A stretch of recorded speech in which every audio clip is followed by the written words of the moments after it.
Mahaffey high school kids at the day, Bernardo and his evil wife, Carla Homolka, who is scot-free, by the way. Well, way to go, Niagara Regional Police. Next time you do a hazmat search of a house, maybe look behind the bathroom wall that would have had the incriminating videotapes, but oh well. So they had to make that so-called deal with the devil. Anyway, she's free and merry, but Bernardo, I would like to see rot in maximum security for the rest of his life.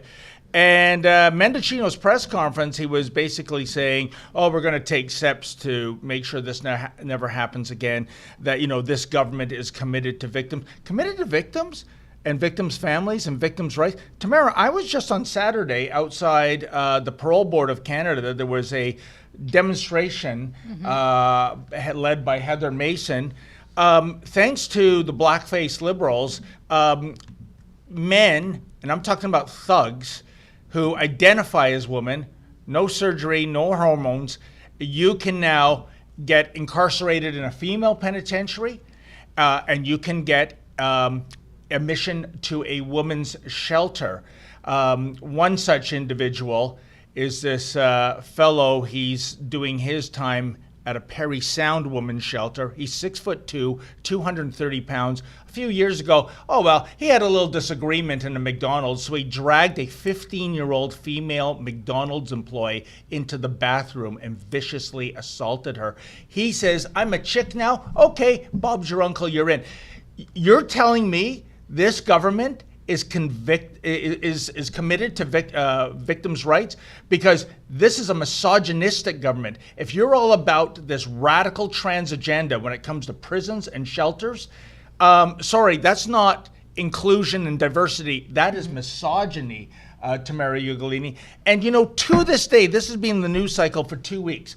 We don't know why this vile serial killer. I mean, Paul Bernardo in the Canadian penal system, he's number one. And I mean that in the reverse, spectrum, that he is the most vicious, notorious, psychopathic. By the way, that's not my words, folks. That's what psychiatrists describe him. He is without empathy. He is without apology. He's done nothing to merit any, to even get tapioca pudding for his dessert in the prison system. And somehow some idiot, probably some wokester, thought that, in the same flavor of having vicious male thugs pretend to be females to get into women's prisons and shelters, they thought, let's show this guy, a registered dangerous offender, no less, Tamara Ugolini. Let's cut him some slack. Oh, and by the way, if you want to know the answer, we're sorry, privacy. All I have to say about that, Tamara, then I want to hear what you have to say. Public safety comes before privacy. Secondly, what is the most fundamental human right on this planet? It's freedom. If you're not free, you're a slave. We took away his freedom. How in blue hell does this monster have the right to privacy? And what privacy? Google Paul Bernardo's name, folks. You will receive millions of Google hits talking about his notorious history. Everything is known about this monster except for, how he gets along in prison, I suppose. Tamara, Marco Mendicino and blackface, they are despicable. I mean, here's the Sun today, folks. Dumb or liars. How about option number 3? Dumb liars, right? I think that covers it all. Tamara, what say you? It's just another controversy in the book of the Justin Trudeau Liberals. I mean, this is essentially the exact same playbook that has unfolded with the Chinese interference allegations. Is that now they're crying, we didn't know. They're feigning ignorance, right? And I suppose that ignorance is bliss, especially when you're in charge of leading a G7 nation. But now Mendicino's office is saying that they didn't know about this transfer, so from maximum security to medium security for this horrific killer and rapist, where the jurors, even when they recount the evidence that they saw, cry and are unable to articulate and I guess understand the breadth and the magnitude of these horrific crimes that were premeditated, right? There's no wondering whether or not Paul Bernardo and Karla Homolka were guilty of these crimes. It is clear they are guilty. These were planned, premeditated, absolutely horrific acts launched against minors, young schoolgirls. And this person has been, it's been stated repeatedly that they cannot be rehabilitated and should remain in maximum security because of the ability to, the criminal mind of Paul Bernardo. And, Correctional Services Canada has stated repeatedly that they sent this memo to the PMOs, to the Prime Minister's office, twice in March, and nothing was done. And so the continuation of this transfer just went forward, and until it actually happened and the public started with the backlash, and now the mainstream media is pushing for accountability on this and questioning it, but otherwise it would have just continued unabated. And then who knows what the next transfer would have been, right? Now, will it be from medium security to low security? Will he be go forward next to a healing lodge, as we saw with what was that woman's name? McClintock, I think. Yeah. McClintock, who killed that innocent 8-year-old Tori Stafford. Yep. Again, another horrific crime. And then the public backlash was so great that she went back to prison. So I think that's the ideal here, is that the public continues to push back, and the opposition parties, so the leader of the opposition, Pierre Poilievre, has been pushing back. And I think we have a clip here of Poilievre calling for Mendicino to resign. And I think if Mendicino resigns, hey, let's just send Trudeau with him. Oh, beautiful. What dreams are made out of. Let's show this clip of Poilievre calling for his resignation. This is not the first time Mr. Mendicino has lied to Canadians. I have a list. You need a list because it's hard to keep track. He lied saying that the police had asked him to bring in the Emergencies Act. They did not. He misled a federal judge by backdating documents. He admitted in committee that the RCMP was using spyware to gain information on Canadians. He lied that the Safe Third Country agreement was working. He claimed it was impossible to close Roxham Road, something that has now happened. He claimed that his amendments would not ban hunting rifles. And then later on, he had to admit that they did ban hunting rifles and reverse those amendments. He said that the CSIS report on Michael Chong's family being targeted by a former government never left CSIS. We now know that the documents went from CSIS to the Prime Minister's National Security Advisor. He claimed there were no more Chinese-controlled police stations in Canada. Now we know there are at least 2. And he lied about his knowledge that Paul Bernardo was being moved from a maximum security penitentiary to a medium security penitentiary, something that he has the power to stop. So he lies and lies and lies and lies. He lies about suspending the civil liberties of Canadians. He lies about banning hunting rifles for law-abiding Indigenous Canadians and farmers. He lies about Canadian parliamentarians being targeted by foreign intimidation. And now he's lied about his knowledge and role in moving Paul Bernardo from a maximum security penitentiary to a medium security penitentiary. These are too many lies. It's one lie too many. It is time for Marco Mendicino to resign. Hear, hear. Tamara, I have to say there is a similarity with Marco Mendicino, rhymes with Pinocchio, by the way, and Paul Bernardo. And by that, folks, I'm not implying or inferring that Mendicino is a serial killer, but there is psychopathic behavior here, nonviolent behavior, that is, when he can look you in the face and just tell one lie after the other, and it looks like he's being sincere and truthful. I got to be honest, Tamara. If Marco, I think Marco Mendicino is the kind of guy that would spit in your face and tell you it's raining, and he would do it with such sincerity you might just believe it. And I'll gotta tell you, hats off to Pierre Poilievre. He's been absolutely awesome on this file. The other day in the House, he made the same allegations of Mendicino being a liar, and I loved Mendicino's blowback. He feigned anger, and he dared Poilievre, to take it outside. And by that, Mendicino didn't mean he wanted to fight in a physical confrontation, Poilievre. He wanted Poilievre to say it outside the House so that there would be no parliamentary privilege. I mean, you can basically say just about anything about any other MP in the House, and you are protected from defamation, libel, slander, etc., under parliamentary privilege. But that's how he was doubling down. You know what? I say this, Tamara. I wish Poilievre took him up on his offer, because in a civil suit, when it comes to the rules of disclosure, let's see what you knew and when you knew it, Mr. Mendicino. These ministers are just completely undermining the agencies tasked with upholding public safety, from CSIS to CSC, the Correctional Services Canada. I wonder what the insiders of these agencies are really saying about this government, who ignores their memos highlighting and alerting the Prime Minister's office and his highest members of cabinet of these safety risks. This is insanity. I mean, every time there's a Liberal scandal or a controversy, I think the same thing, and it's just one more checker or one more domino. When is it going to be that the dominoes finally all fall? Well, on that note, Tamara, I couldn't help but get a major chuckle 2 days ago. Tamara Cherry, who is an uber woke liberal, used to be a journalist, now runs her own PR company. Bit of a bimbo to me, but she was explaining this. I bet you that there are so many people at Corrections Canada that are in their 20s and they've never even heard of Paul Bernardo. Oh, really? So I guess anyone born after 1945, they've never heard of Hitler. Tamara, wouldn't it be great if we had some kind of a device?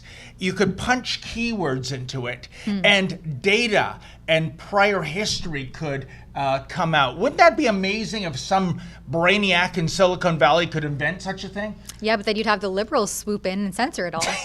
That's true.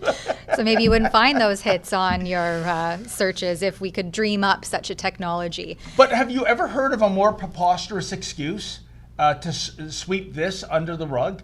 There's just a bunch of people at Corrections Canada that were born after the fact. I'll tell you another reason why that's bogus, folks. If you have somebody in maximum security and they're in solitary, and that represents 0.5% of the prisoners in the Canadian penal system, wouldn't you as a Corrections Canada person be, you know what did he do? Why is he locked away? Why doesn't he mingle with the rest of the prison population? Of course you would. Why wouldn't you? In fact, I think it would be your responsibility. So this idea that there are a bunch of Sergeant Schultz's, I know nothing, I saw nothing. Give me a break, Tamara Cherry. Oh, Tamara Cherry. All right, we have 2 super chats that I'll get to, excellent, and then we'll go to a quick ad break before we come back. We have $5 from Colchester Mike. I think and hope I pronounced that correctly. Did you ever get your bottle of scotch, David? Oh, Mike, please be patient. My day in court was on Monday of this week. I don't want to give too much away. Just waiting on the final release to be signed. There will be an update. And further down the line, there's going to be a criminal update. I kid you not. But so far, it's good news that's on its way. So stay tuned for that, Mike. All right. But I guess you didn't get your bottle. Oh, no. No bottle yet. I can't. But justice is coming? Let's put it this way. I don't think I'm, what is it called? Violating the non-disclosure agreement. Oh, okay. But I think I can say this. I'm getting a few bottles. You know what I'm saying, folks? All right, we don't want to violate these NDAs. Yeah. We have another one from Medic Deb, who gives $20 with a heart. Thank you very much, Medic Deb. Our hearts are also with you. And Thank you. And Mark gives $5. Thank you. Happy birthday to Trump. I didn't know that it was his birthday. Can you believe? You know what? I'm blaming this. If that's true, if it's Trump's birthday, how dare they flag that it's Ice Cube's birthday and not Donald Trump's birthday? Oh. I would have mentioned that off the hop. But you see how, yeah, even with the national what day it is calendar, oh no. They would never put Trump on there. Yeah, Trump. Who's that? He was some insignificant guy that hung around the White House for 4 years. Let's promote Ice Cube. It looks like it was yesterday. Oh, so I take it back. There we go. Missed opportunity yesterday. He was born June 14th, 1946. There you go. Today is, in fact, June 15th. That would make him a boomer, right? Uh-oh. We can't have those. Okay, let's go to a quick ad break. Greatest generation. We'll come back in a minute. Canadians for Truth proudly presents An Evening with Sarah Palin. Get ready for an incredible evening, Sunday, June 18th, 2023. Former Alaska Governor and Vice Presidential candidate Sarah Palin's remarkable journey and steadfast dedication to speaking up when it's easier to stay silent are just a few of the many reasons you'll want to hear from her. This event will be hosted by Olympians Theo Fleury and Jamie Soleil and promises to provide valuable insights, inspiration, and entertainment. The show starts at 7 p.m. at the Grey Eagle Event Center in Calgary, Alberta. But act now, because tickets for this will not last.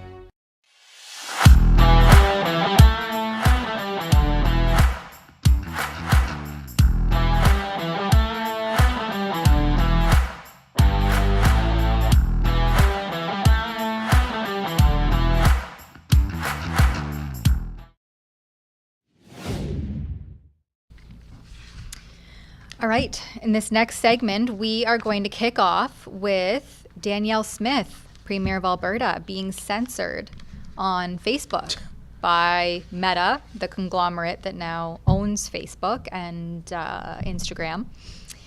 And she took to Twitter to announce it, and I'm just going to pull up her tweet here. If we can show it on screen as well. So we have this written piece posted by one of our writers, Alex Dhaliwal, and he's in Alberta, and he covers Alberta politics quite closely.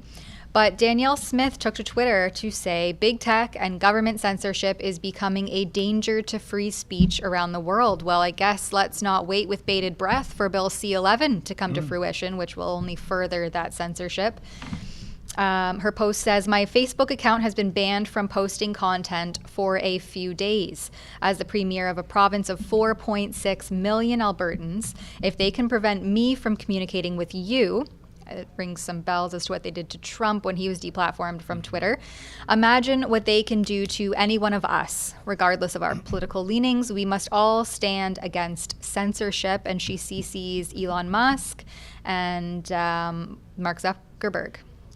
Yeah, well, you know what? That is a profound line, Tamara, that if the premier of a province can be censored and delisted and shadow banned, however you want to call it, then for Joe and Jane below out there, you have zero power against these Silicon Valley censorious thugs. Here's the question, Tamara, and please educate me, because I haven't come across anything in any of the media coverage of this which states, what did Danielle Smith do to warrant such a ban, albeit temporary? What did she say? What did she imply? Do you know?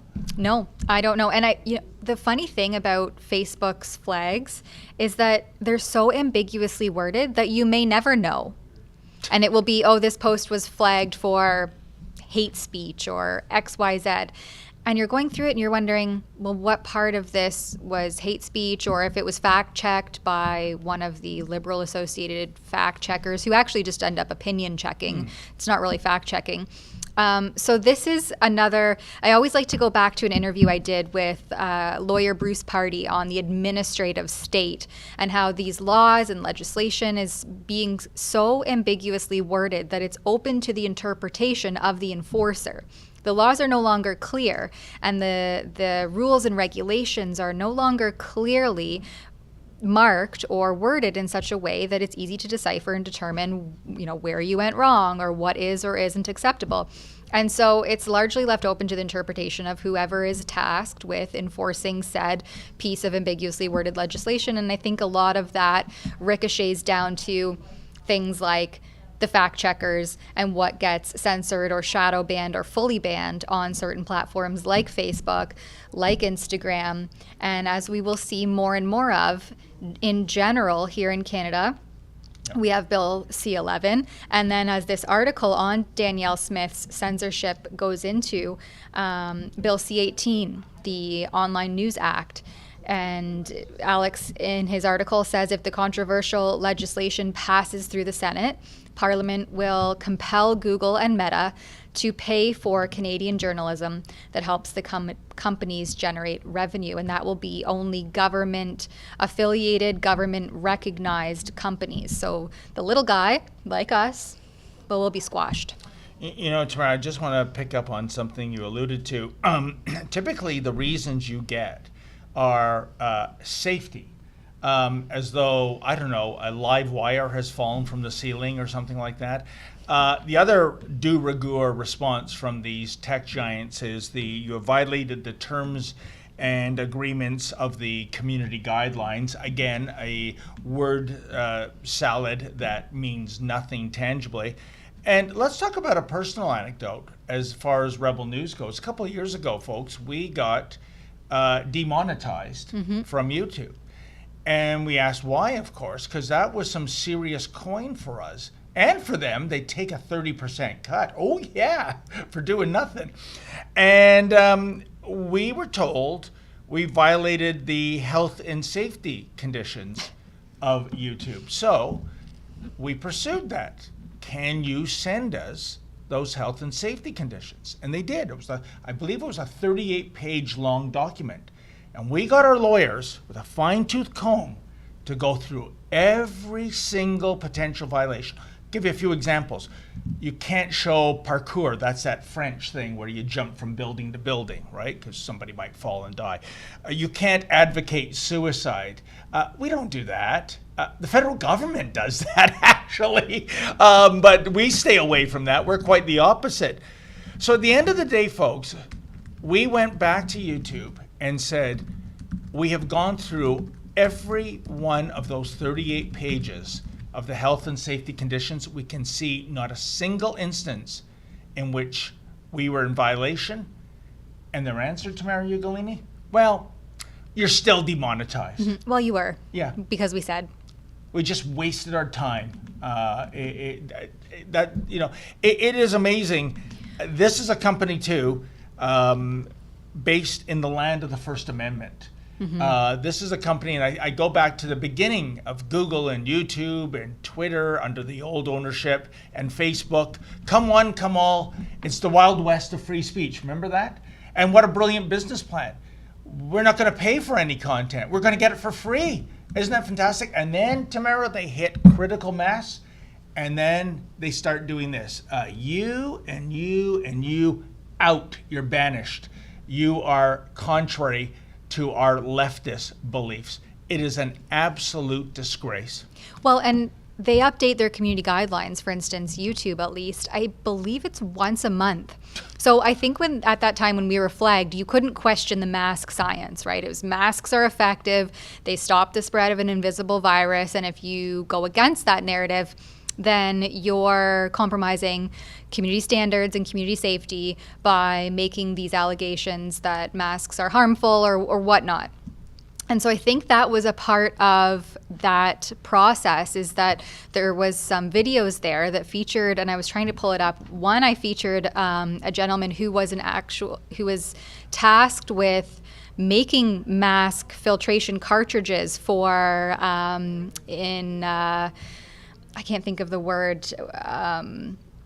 radioactive nuclear facilities. Oh, so like okay. where you would actually need a filtering device. So he was all up on the mask science.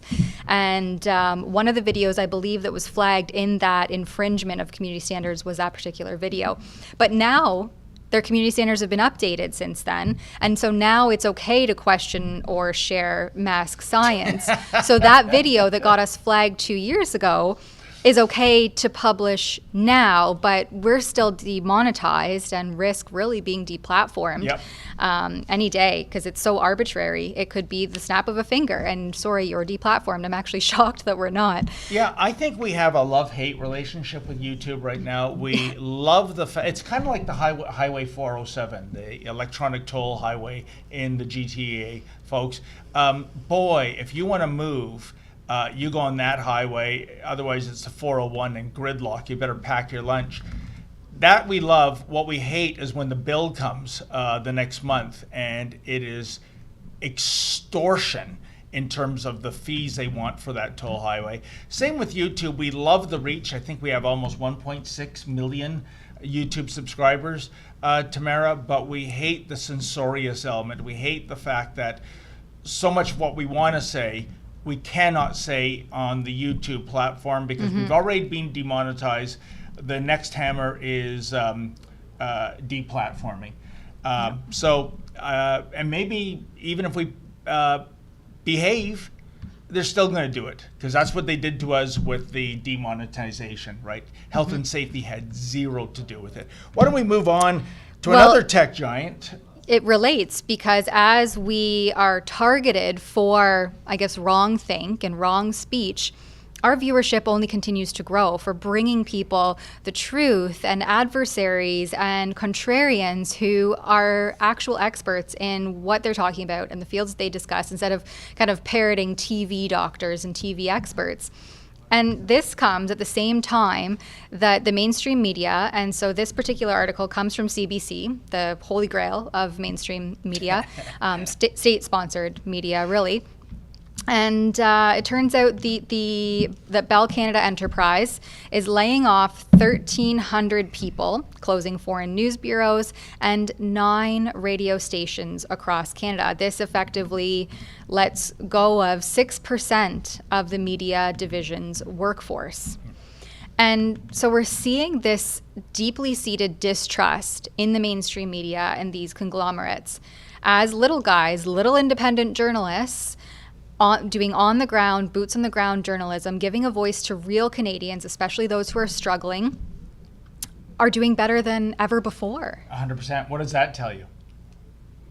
And you know what, Tamara, we have to talk about how when the CRTC, the regulator, turned a blind eye to consolidation in the Canadian radio industry, because basically you have 3 big players, Bell, Rogers, and Chorus.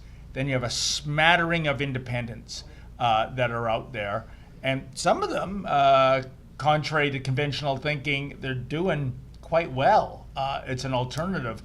But back in, I think it was 2005, when these mega mergers were allowed to happen, the CRTC and Bell and Rogers and Chorus, they all said, bigger is better. This solidifies our position in the market. This ensures Canadian voices, on Canadian airwaves, blah, blah, blah, blah. And here we are about 18 years later, and 9 stations gone. Some of those are heritage stations, by the way, and 1,300 employees. But wait a minute, I thought bigger was better. I thought this was a good thing. And I mean, for Bell to be doing this, they're a multi-billion-dollar conglomerate, Tamara Ugolini. But I'll tell you, what a horrible, horrible company. To do that, to basically lie to the CRTC, and of course the naive fools at the CRTC believed it chapter and verse, to fire employees during COVID who were working remotely and only interacting with clients via Skype or Zoom and saying either get the jab or lose your job, and they were fired. Jamil Javani, who used to be part of News Talk 1010 here in the Toronto market, they wanted him to read a statement along the lines that Canada is a white supremacy, colonialist-based country. And Jamil Javani, if you know him, not that it should make a difference, but I should flag it, he's black. And he said, no, I'm not going to read that. I don't believe this. They fired him. That's Bell Canada. Oh, and co-owners of the Leafs, by the way, 57 years and counting for that cup, I believe. Anyways, yeah, so a despicable, horrible company, and they've given more fodder with this recent story. Yeah, and the funny thing is here is that you have Unifor, one of Canada's largest unions. Unifor media director Randy Kitt stating in an interview with CBC, and back to this article, that this will leave Canadians less informed. He says that news and local news is essential to our democracy. They won't know what's happening at City Hall. They won't know what's happening in the halls of government. It's like, gee, imagine that. How out of touch are these people that they think that the average everyday Canadian really relies anymore on the mainstream media to tell them what is going on within our government and the governance, when they're just parroting one particular party line, one narrative, one agenda. People aren't relying on this news for impartiality or actual reporting or news gathering anymore. They are marking it for what it is, which is state-sponsored propaganda. 100%. And you know what? I wonder, Tamara Ugolini, these 9 stations that are up for grabs, and some in nice markets, Calgary, Vancouver, Edmonton, There's Hamilton. a list here. I wonder what the business case is. I mean, I'm just thinking out loud, if we were to crowdfund the idea of trying to buy a radio station, could you imagine how much the mainstream media would hate that? And I would imagine the CRTC, instead of having Canadians gainfully employed as broadcasters, as ad salespeople, they would probably decline our ownership bid just because, do the YouTube model. But I wonder what the business plan is, because that would drive the mainstream media crazy. Here in the GTA, there's a wonderful independent station, Saga 960. Shout out to Richard Serrett, a shout out to Mark Petroni. Tiny little station, but you are getting content you do not hear anywhere else. I would like to see the Saga 960 model grow, because, as the late, great Dick Bettles used to say about so many people in mainstream media, Tamara, if these cats don't get off the air soon, I'm going to stop breathing it. And I really appreciate Richard Serrett's reporting. He's great. But one journalist that a mainstream media journalist who's on talk radio, and I listen to it coming into the city, is AM 640. And it is global news. But Alex Pearson. Yes. I think is great. And she was one of the first people, she was the first person that gave airtime to virologist and immunologist Byron Bridle when he started alerting the public to some of the safety concerns he had with the mRNA injection.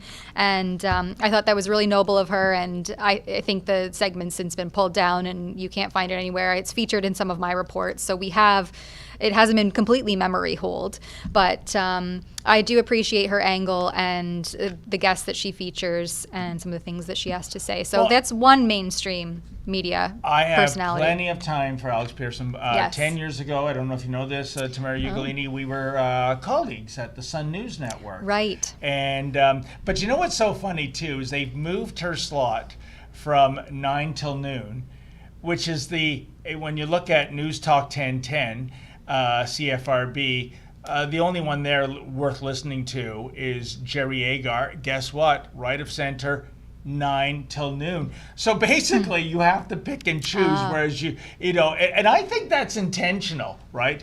Because both of these radio stations are so hopelessly woke. Pearson on 640. And Oakley is a little tamer now, but I can still listen to John Oakley, and only Jerry Agar on 1010, and the rest, you cannot listen to it. Sad. Well, let's read this one super chat. Here Okay. we have from Aaron Burton, 32. Thank you, Aaron. Gives $15. Says, happy Tamara Thursday. Yeah. That's right. We had to switch. It wasn't Tamara Tuesday this week. It's Tamara Thursday, but we got the Tamara tea in. Sorry, David. I'd meant to send a chat yesterday, but I didn't get the link in time. Amazing show. Nilly is a mental case. Oh my goodness! Wasn't that wonderful? Jury's wonderful. out. And folks, if you don't know what the viewer is talking about there, and thank you very much for your contribution. That was Sheila Gunn Reid trying to present a petition to the Ottawa School Board, Humorless Harpy, and it just shows you that our enemies could learn from us. Yourself, Tamara, me, Sheila. We subscribe to kill them with kindness. So even if we go into the field and it's a hostile Antifa crowd or some, transvestite having a mental breakdown, we don't engage in the F-bombs and the screaming. We just respond politely, because at the end of the day, when you look at it afterwards, I know what looks nice and what doesn't. And what that trustee should have done is simply say, oh, Sheila, lovely to see you. Here, yes, I'll take your petition, even though she'd in the next second throw it in the garbage, but that's beside the point. But instead, she reacted as though nuclear waste was emanating from Sheila's eyeballs, and again, making it a safety issue, locking the door, calling security. It's staggering how out of control these school board people are. And again, at the end of the day, and I know I've said it so often, folks, but forgive me, where in blue hell is the milquetoast Minister of Education, Stephen Baldus Lecce? When is he going to grow a set and rein in these rogue Marxist school boards? I don't see it happening. And maybe, well, Tamara, I'll throw this out as a question. Maybe Lecce's on board. Maybe that's how he rolls too. Yeah, until the politics is always downstream from culture. So until the culture starts to shift, which I think that it is, I think he'll just kind of remain in his recluse little safety political pod. All right, so let's go to a quick ad break, and we'll come back to some of the LGBTQISA plus 7. I think you left out about at least 11 initials. The Prime Minister can't even get it right, so how can I be expected to?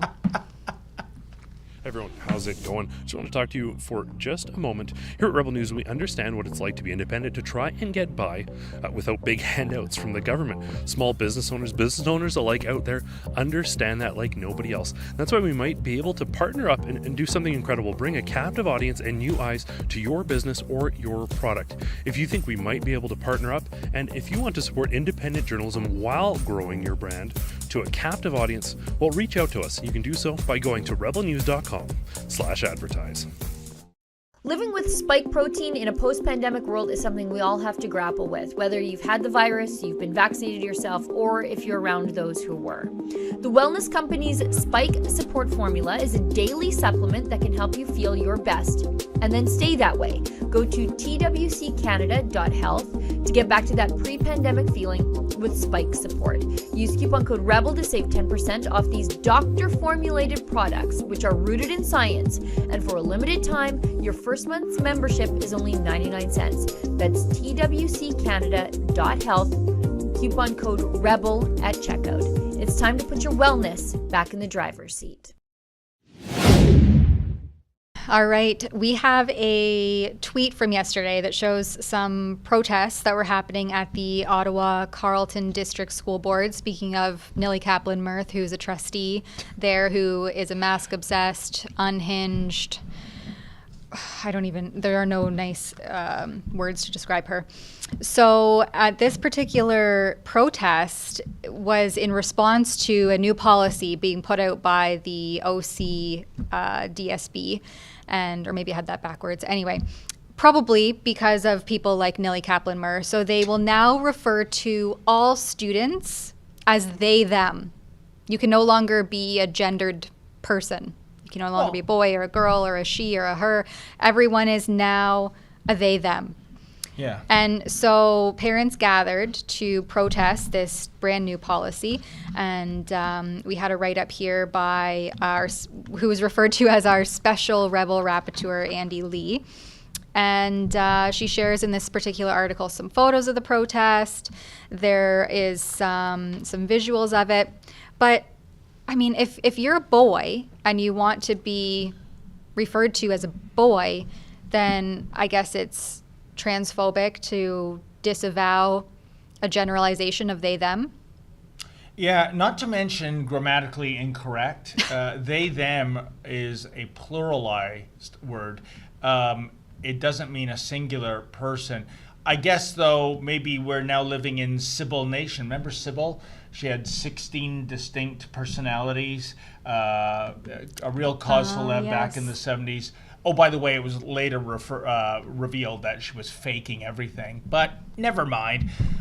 Let's put it bluntly, Tamara. A lot of the people in this trans community, I'm sorry, I'm not saying this to be funny or malicious, but they're mentally ill. They are mentally ill. They need care. They need guidance. They don't need hormones. They don't need their genitalia sliced and diced. If you were really compassionate for these people, this is what you would do. But right now in society, it is the tail wagging the dog. It is the lunatic fringe setting the benchmarks for policy. How many people, what is Canada, 38 million, Tamara? Yeah, 38 roughly. million people and growing, folks. What is the percent of a percent of a percent of a percent that use the pronouns they, them? And yet this moronic school board full of censorious thugs and control freaks is going to say, even if you are a she, her, or a he, him, too bad. We're lumping you in with the lunatics. You're all they, thems. This is unconscionable. Well, and Trudeau, Prime Minister, has come out and stated that parents denouncing these kinds of policies and questioning the appropriateness of the gender ideology being taught to their students with great secrecy, that parents who are questioning this or pushing back against it are being called far right by our Prime Minister. Of course, again, he's resorting to slandering and name calling.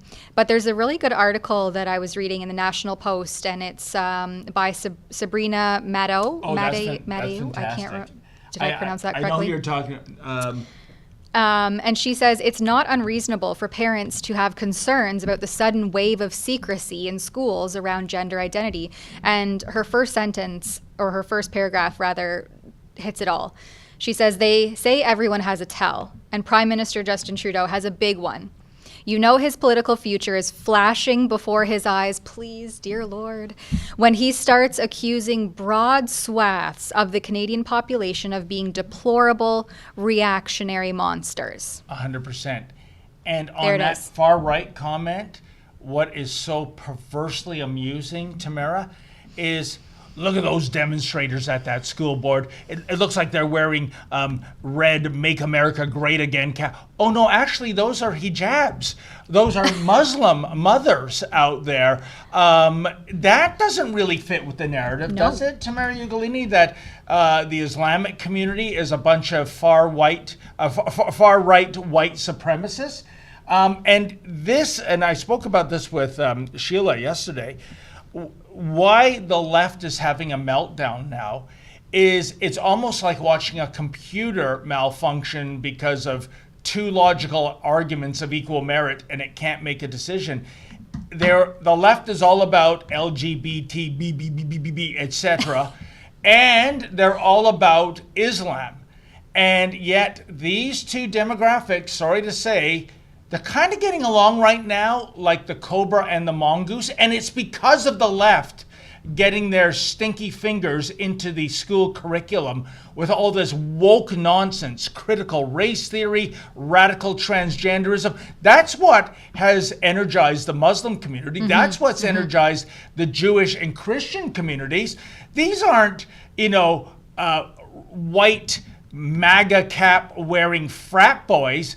These are parents of several religious devotions that are speaking out against this, but blackface will brand them as far-right agitators. Isn't this unbelievable? But really believable at this point in Trudeau's political career.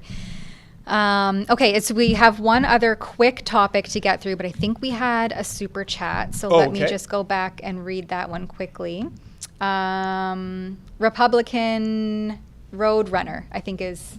Yeah, Republican Roadrunner gives $5. Thank you.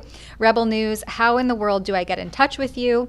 We need help. Well, we have, if you go to rebelnews.com and there's a contact us, or you can email us directly, tips@rebelnews.com. Or if there's a journalist that you think might be the best fit to cover your beat, if you go to their journalist page, all of our emails and social media handles are linked there as well. So depending on your story and who you'd like to get in touch with, there's a bunch of different ways that you can do that.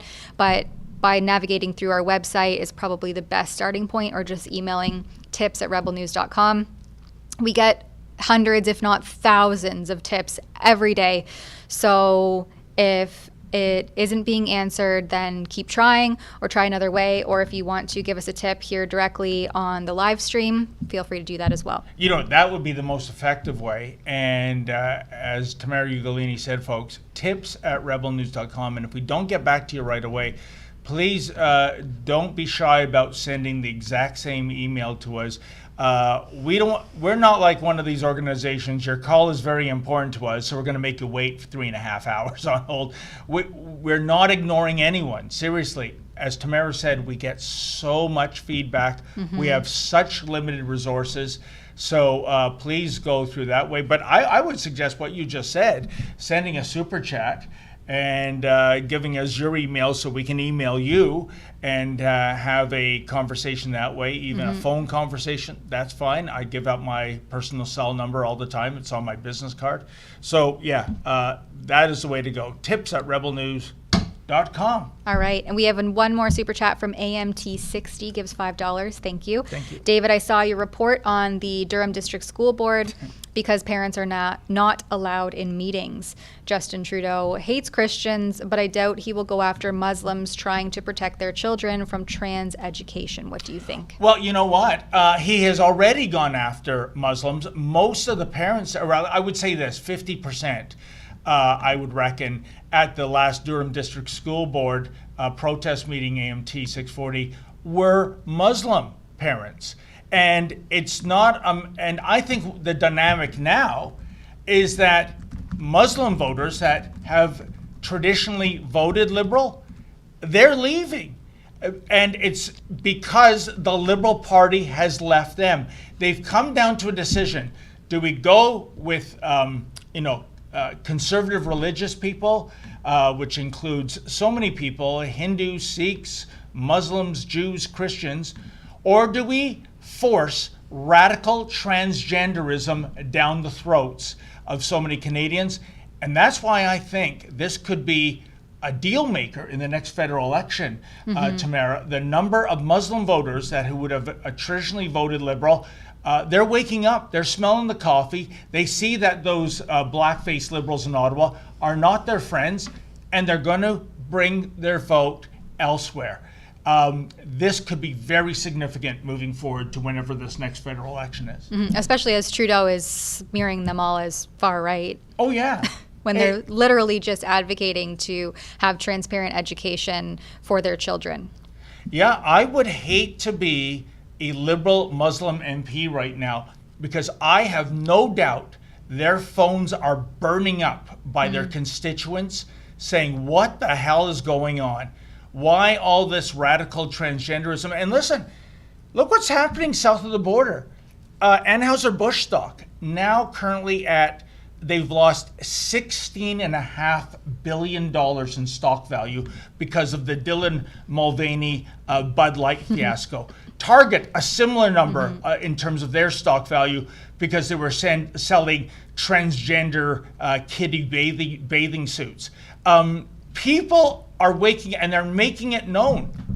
Tamara, the funniest story I came across, the ongoing thing of Bud Light, which is not going away, is that Anheuser-Busch can't even pay people to drink it. And I say that because well, it's gross. There was one market where it was in the US, a case of Bud Light, $19.98. And on those cases, big yellow coupon, redeem at cashier for $20, meaning you leave the store with 2 cents in your purse. People still aren't Big buying. spender. And even still. Unbelievable. So I think that is the silver lining of this, Tamara. Well, and with that, we are out of time Yep. for our hour time slot of the live stream. We will be back here at the same time and place tomorrow. Maybe not us, but other rebels. And before David does his little sign off here, we're going to leave you. We were going to discuss Lady Gaga, who is now the new face of Pfizer's migraine drug called Nurtec. But instead, we'll finish off and then we'll leave you with the clip of her promoting this drug. And I wonder how many millions of dollars she was paid to do so after we sign off here. Absolutely. Oh my gosh, Pfizer. Can't they just go back to Go making... away. Or just stick to, medicine that they do well, such as, don't ask me how I know this, folks, but there's a pill called Viagra. Some male friends of mine vouch for that. Anyway, I'm saying too much. Folks, thank you so much for tuning in, especially those who gave us a super chat. Thank you to our super producers, Olivia and Efren. Thank you, Khaleesi, coming all the way in from the mean streets of Coburg. I always appreciate that. They are turning pretty mean. We usually have our All Alberta team on Fridays, Adam Seuss and Sheila Gunn-Reid. Sheila is in transit, so I'm filling in for the Khaleesi of the Khaleesi's, Sheila Gunn-Reid. I'll be with Adam tomorrow. Can't wait to see you then. In the meantime, as always, stay safe and stay sane. I know what it's like to perform through pain. If you're like me, one of the millions suffering from pain caused by migraine, Nurtec ODT may help. It's the